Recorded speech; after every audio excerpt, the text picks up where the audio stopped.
வணக்கம் welcome to store Tamil. ரீசெண்டாக தான் பஜாஜ் அவங்களுடைய வேர்ல்டு ஃபர்ஸ்ட் சிஎன்ஜி மோட்டார் சைக்கிளான பஜாஜ் ஃப்ரீடம் 125 லான்ச் பண்ணியிருந்தாங்க. ஆமாங்க, அதை தொடர்ந்து இப்போ அந்த ஒரு விஷயத்துக்கு ஒரு பதிலடியான ஒரு விஷயமா டிவிஎஸ் அவங்களுடைய ஒரு சிஎன்ஜி ஸ்கூட்டரை லான்ச் பண்ண போகிறதா ஒரு சில பேர் சொல்லியிருக்காங்க.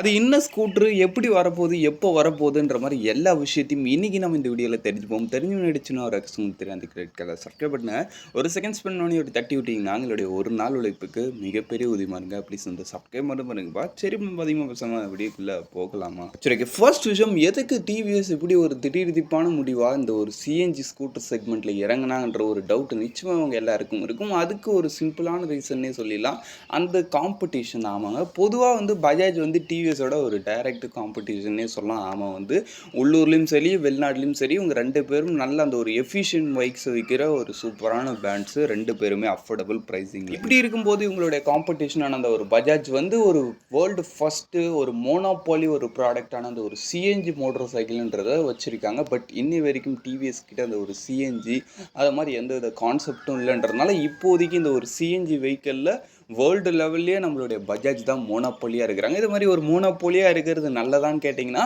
அந்த பிராண்டை பொறுத்த அளவுக்கு நல்லது. பட் கன்சியூமரான்ஸை நம்மளுக்கு வந்து அந்த ஒரு மோனோபோலின்றது அந்த அளவுக்கு ஒரு பெட்டரான விஷயம் கிடையாது. பட் புதுசாக ஏதோ ஒரு பொருள் கிடச்சிருக்கு, பட் அவங்க கிட்ட மட்டும்தான் இருக்குது. அவங்க வைக்கிறது தான் வேலை, அவங்க பண்ணுறது தான் டிசைன், அவங்க சொல்கிறது தான் விஷயம். சப்போஸ் இதுவே ஒரு காம்படிஷன் இருந்தால் அவன் அதை கொடுத்துட்டான்ப்பா, நம்ம இந்த ஃபீச்சரை கொடுப்போம், இவன் இந்த ஃபீச்சரை கொடுத்துட்டான், நம்ம அந்த ஃபீச்சரை கொடுப்போன்ற மாதிரி அந்த ஒருத்தவங்க போட்டி போட்டு முடிஞ்ச அளவுக்கு அஃபோர்டபுள் ப்ரைஸிங்லாம் அந்த ஒரு மக்களை கவர் பண்ணுன்றதுக்காக ஏகப்பட்ட புது புது விஷயங்களை அந்த வண்டியில் சூப்பராக இன்க்ளூட் பண்ணுவாங்க. அதுதான் அந்த ஒரு காம்படிஷன் இருக்கிறதுல நம்மளுக்கு ஒரு பெனிஃபிட். ஒரு விஷயம், ஆல்ரெடி பெட்ரோல் வெஹிக்கிள்ஸ் பொறுத்தளவுக்கு நிறைய பேருக்கு ஏகப்பட்ட காம்படிட்டர்ஸ் இருக்கிறாங்க. அவங்கவுங்களும் அந்தந்த செக்மெண்ட்டில் ஏன் வண்டி தான் பெஸ்ட்டாக இருக்கணுன்றதுக்காக ஒரு சில லோ சிசி பைக்லேயே நல்ல சேஃப்டி ஃபீச்சர்ஸ்லாம் கொடுத்துட்டு இருக்காங்க. பட் ஆனால் இந்த ஒரு காம்படிஷன்ன்றது உங்களுக்கு சிஎன்ஜி பொறுத்தளவுக்கு கிடையாது. சிஎன்ஜி பொறுத்தளவுக்கு இப்போதைக்கு பஜாஜ் தான் மோனோபோலியில் இருக்கிறாங்க. சிஎன்ஜியுமே இப்போ ஒரு நல்ல ஒரு டிமாண்டில் தான் இருந்துகிட்டு இருக்கு. ஏன்னா பெட்ரோலோட ரேட்டும் அதிகமாகி போச்சு, பொல்யூஷன், BS6 நாம்ஸ் அப்படி இப்படின்னு ஏகப்பட்ட விஷயங்கள் இருக்குது. இது எல்லாத்துக்கும் ஒரு பெஸ்ட்டான தீர்வாக இந்த ஒரு சிஎன்ஜி வெஹிக்கிள் இருக்குன்றது டவுட் இல்லை. பட் ஆனால் அது பஜாஜ் கிட்ட மட்டும் இருக்குதுன்றது ஒரு மோனோபோலி கான்செப்டை உருவாகுது. இந்த ஒரு மோனோபோலின்றது பொதுவாகவே நம்ம முன்ன சொன்ன மாதிரி அது ஒரு கன்சியூமர்ஸ் பொறுத்தளவுக்கு அது ஒரு டிஸ்அட்வான்டேஜ் தான். பட் ஆனால் இந்த ஒரு மோனோபோலியை உடைக்கிறதுக்காக தான் டிவிஎஸ் அவங்களுடைய ஃபஸ்ட்டு சிஎன்ஜி ஸ்கூட்டரான டிவிஎஸ் ஜூபிட்டரோட ஒரு சிஎன்ஜி வெர்ஷனில் லான்ச் பண்ண போகிறதா ஒரு சில லீக் நியூஸ் வந்துருக்கு. டிவிஎஸ் ஜூபிட்டர் பொறுத்தளவுக்கு நம்மளுக்கே தெரியும், இன்றைய காலகட்டத்தில் 125cc செக்மெண்ட்டில் அந்த ஒரு ஃபேமிலி செக்மெண்ட்டில் ஒரு ஸ்கூட்டர் எடுக்கணும்னு நினைக்கிறவங்க நிறைய பேர் விரும்பி எடுக்கக்கூடிய ஒரு 125cc ஸ்கூட்டராக இந்த டிவிஎஸ் ஜூபிட்டர் 125 இருக்குது.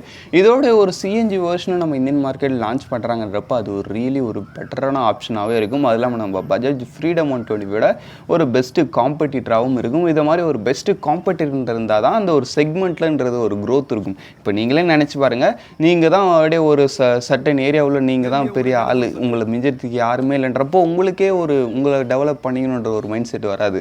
நம்ம தான் ஆல்ரெடி பெஸ்ட்டாக இருக்கிறோம், இதுக்கு மேலே நம்மளை எதுக்கு நம்ம ட்ரெயின் அப் பண்ணணும்னு நினைப்பீங்க. பட் சப்போஸ் உங்களுக்கும் ஒரு ஈடாக உங்களுக்கான ஒரு காம்படிட்டர் வந்து நிற்கிறான்றப்ப அப்போ ஐயோ இவன் வந்துட்டானே, இவனை நம்ம ஜெயிச்சாகணுமே, இவனுக்கும் மேலே நம்ம ஸ்ட்ரென்த் ஏற்றணுமேன்றதுக்காக நம்ம ட்ரெயின் அப் பண்ணி இன்னும் பெட்டராகும் இல்லையா?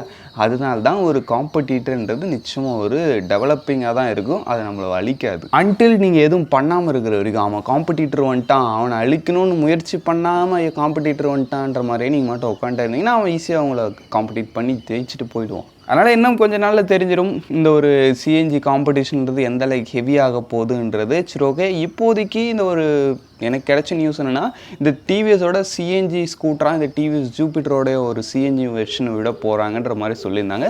அதுக்கு அடுத்த விஷயம், இந்த வண்டியோட லான்ச் டேட் எப்போ வரும்னு சொல்லியிருந்தாங்கன்னா வச்சுங்களேன், உடனே வந்துட போகிறதில்ல. ஏன்னா பொதுவாகவே சிஎன்ஜி வெஹிக்கிள்னாலே ஒரு புது விஷயம், அது கொஞ்சம் R&D ப்ராசஸ் அதிகமாக பண்ணும், சேஃப்டி மெஷர்ஸ் ஹெவியாக இருக்குது, ஒரு சில விஷயங்கள் எல்லாமே அவங்க புதுசாக ரெடி பண்ணுன்றப்ப அதனால் அவங்களுக்கு கொஞ்சம் டைம் எடுக்கும். அதான் எவ்வளோ டைம்னா 2026ன்னு இப்போதைக்கு ஒரு சில பேர் சொல்கிறாங்க. பட் எனக்கு தெரிஞ்ச ஒரு 2025ல் வந்தால் வரத்துக்கு வாய்ப்பு இருக்குது. அப்படின்னு வந்தால் கூட ரியலி ஒரு பெட்டர் ஆப்ஷன் தான் இருக்கும். அப்படி இல்லாமல் ப்ரைஸிங்கும் நிச்சயமாக எனக்கு தெரிஞ்சு ஒரு சிஎன்ஜி பைக்கை கம்பேர் பண்ணும்போது சிஎன்ஜி ஸ்கூட்டர்ன்றது கொஞ்சம் அஃபோர்டபுளான ரேஞ்சிங்லேயும் வரும். எஃபிஷியன்சிலாம் எப்படி இருக்குன்றது அந்த வண்டி வந்த பிறகு தான் தெரியும். ஃபீச்சர்ஸ், எஃபிஷியன்சி, டிசைன்லாம் அப்படியே எக்ஸாக்டாக வந்தால் நல்லா இருக்கும். பட் நிச்சயமாக எனக்கு தெரிஞ்ச ஏதாவது சேஞ்சு கொடுப்பாங்க. அதெல்லாம் என்னன்றதை இன்னும் கொஞ்ச நாளில் பார்ப்போம். இப்போதைக்கு இந்த வீடியோவை நம்ம இங்கே முடிச்சுப்போம். இப்போ புதுசாக வரப்போகிற இந்த டிவிஎஸோட ஜூபிட்டர் 125 கன்ஃபார்ம் வருமா வராதான்றது உங்களுக்கும் ஒரு டவுட் இருக்குல்ல, எனக்கும் அந்த டவுட் இருக்கு.